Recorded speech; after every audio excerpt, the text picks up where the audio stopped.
So how's it to be around those, like, you got legends and you got peers, because you got homies that, Elijah's your homie, Neil's your homie. It feels good, It feels like it was kind of like destined in a sense, like it was divine. It was just like God gave us the pen and we was writing the history book for ourselves.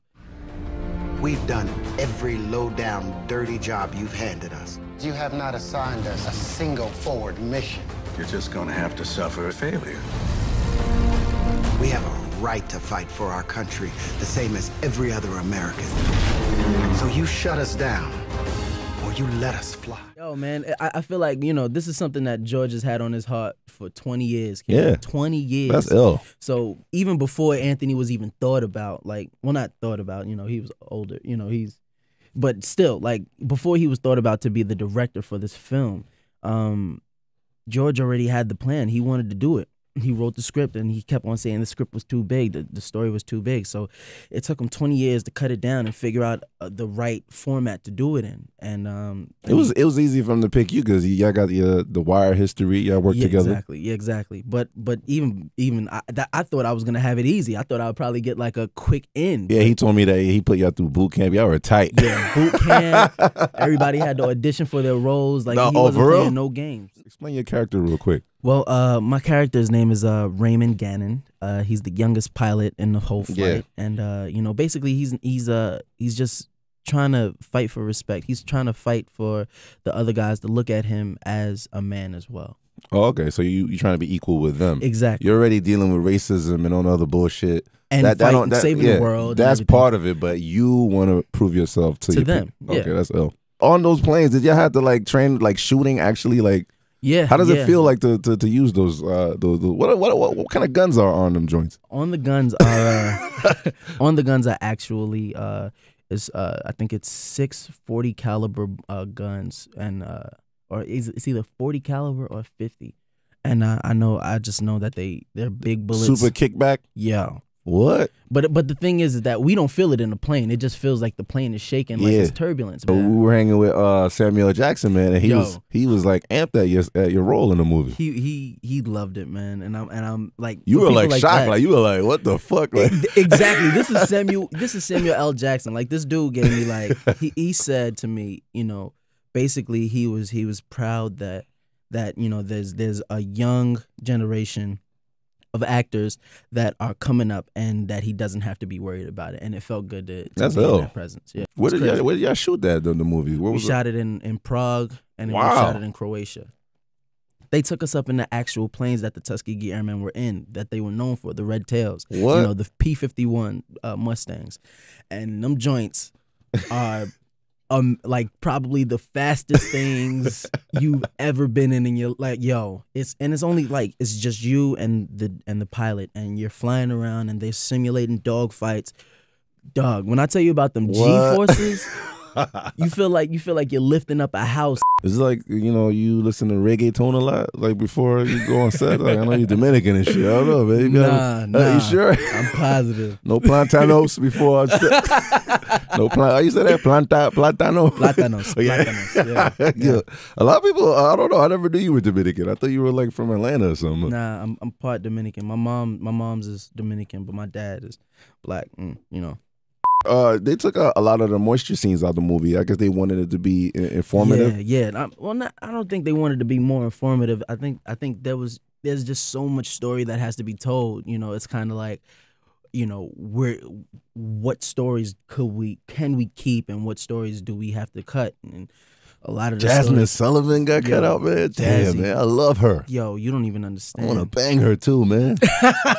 Damn, man. Nah. But on a serious tip, like her scenes, wow. Her voice on another level. Like she had a scene where she was like, I guess the USO girl singing for us. And and it was, she's definitely next level. I love that girl to death. It was kind of ill because, I see too many cool brothers, and then I thought it'd be like a bang out. Like it'd be like serious chicks in there, go crazy, the conflicts, going to war. Don't leave, honey, I want you. But I think that's the thing. George was like, there's so much story that has to be told, and that's why he said, if and I pray that I pray that he's holding on to this. If this one does well, he already has a prequel and a sequel. Oh plan. shit, that's ill. Yeah, Terrence Howard at Cuba, like you working with those big heavy hitters right there, like, and they've done those movies before. Were you like kind of nervous that you had to like live up to their standards too, or just having them on set and basically having them there to make sure that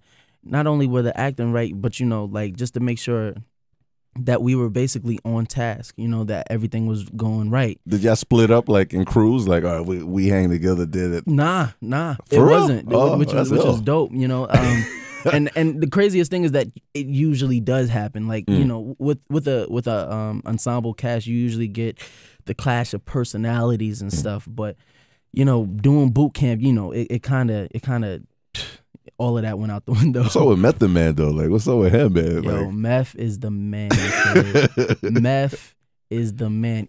And the craziest thing is, like, even in Prague, like, I didn't realize, me being from Staten Island, I see, like, Meth, like, when I was growing up, Wu-Tang was just starting, and they were always coming into my dad's barbershop, getting haircuts, whatever. So I've seen Meth ever since I was, like, I don't know, like 4, 5, 6. That's crazy. What? And, even when I did The Wire, he was like, oh my God, you're growing up. And now doing this, he's like, yo, you're growing up. That's a 360 effect though. That's seriously, that's ill, But like seeing his outreach all the way out there in Prague, like we in Prague and we go to a club in Prague and they throwing up Woo signs and it's just like, what? Yo, man, that's what you call hip hop in your DNA right there. Yeah. Is that why you want to get into that situation with your music, like to get historically down? I definitely want to be remembered, man. I want to be here for a while. Music is everything I love, man. I feel like it was my very first love, and because of it, I was introduced into acting. Yeah, I do remember you were in the How to Love video, man. Yeah. Bad bitches, man. Damn, man. Some bad bitches right now. They fucking with Lil Wayne, man. I was at to hang with that guy, man. The craziest thing is that when I was supposed to shoot it, we were supposed to go to Philadelphia to shoot it because he was on tour and that's where they wanted to shoot it. But the director, Chris Robinson, he was like, instead he wanted to do the shots in Los Angeles and just go get Wayne's shots in Philly. So they came back to Los Angeles and shot me while he was still on tour. So I really didn't get a chance to chill with him. I could have met, because they're signing like crazy over there in Cash Money, man. Mm-hmm. Maybe you could do a little connection over there. Yeah, we could. I'd probably be a conflict of interest with Drizzy over there. That's my boy and everything. Oh, okay, so, okay. Yeah. It's kind of wild right now. These guys are like going at it, man. Drizzy and everybody hates him, man. You should hang with him anyway. He gets all the bitches. Yeah, he does. It might be a battle though, because you got bitches too, man. You got more white bitches than him. I tell you that. Who are the fake Nazi guys? Like, did you meet any of the fake Nazi dudes? Well, I met a few of them because my character. I don't want to give too much of the story away. Yeah. My character gets captured. And I did meet some of the Nazi guys. I know a lot of Jewish people are hugging you in the airports. Like, come here, man. You killed a Nazi, exactly. Yo. Get over here. All right. Jew, you that. I think that's the dopest thing about it. It's like we're actually superheroes for kids, I remember when I was growing up, being in the projects and everything, we really didn't have many superheroes to look up to, but the drug dealers who didn't get locked up, basketball players, rappers, and not even singers. Like, I feel like singers have just become heroes to young black kids. So, like, to only have those four to choose from, now we have the Tuskegee Airmen. Like, I stopped and talked to Lucas. He said that he's gonna put that shit in schools. Like, he's gonna. I hope so. He says he's gonna, distribute it everywhere. I think we're supposed to. I think we already showed it to the Tuskegee Institute over there, and they loved it, man. It's great. How does it feel to get approval by the actual dudes, like the actual guys, the original? Honestly, I think that was part of George and Anthony's plan. It's like, let's cast these guys, see if they're good enough, and they actually, like, as soon as we were cast, I think within the next month or two, we all flew up to Lucas Ranch, and we all had to meet with the Tuskegee Airmen, and they had to give their approval. Like, and you had to psych yourself and to be like, you were a pilot for like, how long was the shoot? Like 2 months, 3 months? We shot the movie for about yeah, 3 months, 4 months. So you had to like psych yourself to be a pilot that whole time. Like, see, the thing is, wow. like even with boot camp, it was, you know, and all the research that they gave us, we were stuck in 1940. So yo, and like, that's another thing too. It's like we were surrounded by it. Like they made sure that we had all the music, the accents, everything. Like all the little like you couldn't even say, "Nah, man, what up, kid?" Like we had to have all the slang from back then. That's like crazy. Even if we did a take and it was kind of messed up, or we would be like, "Nah," or something like that, they would like, cut, do it again. What? Never said nah in the 1940s. That's like really left field. Like you went from The Wire to 90210. That it's good that you could fucking brand yourself anywhere. I felt like it was one. At first, it was definitely It was definitely for selfish reasons. I wanted to show that I could do two completely different. So you don't have to be put in that box. Exactly. Because who you fooling around with on 90210? I mean, as a character, like my character is messing with Adriana right now. Wow, she's hot, yo.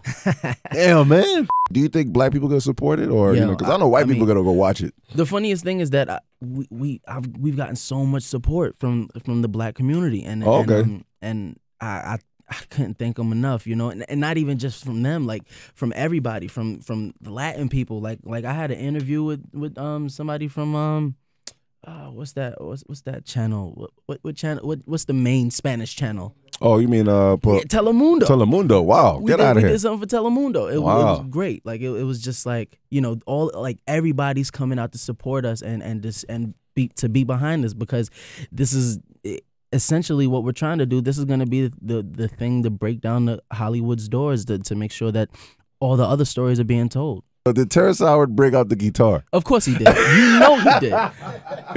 You know he did. We'll leave on that note.